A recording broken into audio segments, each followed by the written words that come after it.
Worrying and overthinking often feel like automatic processes. It's almost like your mind just won't switch off and that you are powerless over it.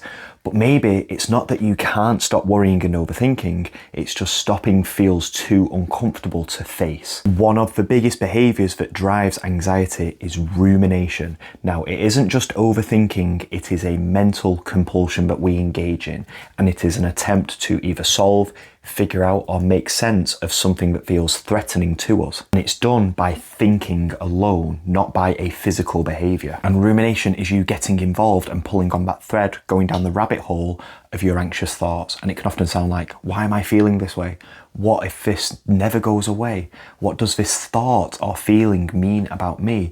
Or how do I get rid of this certain symptom? And at first it can kind of feel helpful, like you're taking action in some way, but all it really does is keep your brain hooked on the very thing that you are trying to get away from. Now, it's understandable why this process feels automatic. You've probably been doing it for so long, it's like a reflex, but there is a difference between what is automatic and what is uncontrollable. You don't need to control your first thought. That's not the problem. You can't control what thoughts to not have.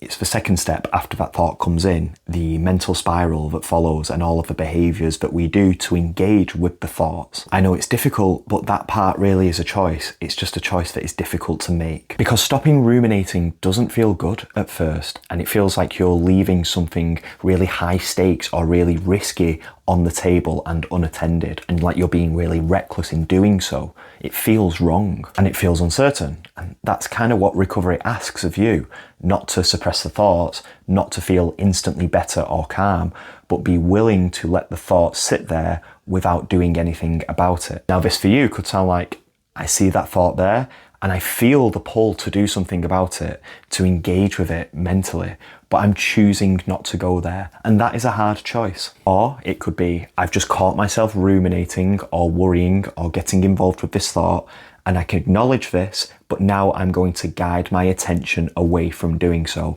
and back onto what is in front of me. Now, this doesn't have to go perfectly. You won't always get it right, and you're not supposed to, but each time you catch it and don't follow it and redirect your attention whilst tolerating that uncertainty and discomfort, you are teaching your brain something new, that you can handle it, you can cope, and you are capable of tolerating uncertainty.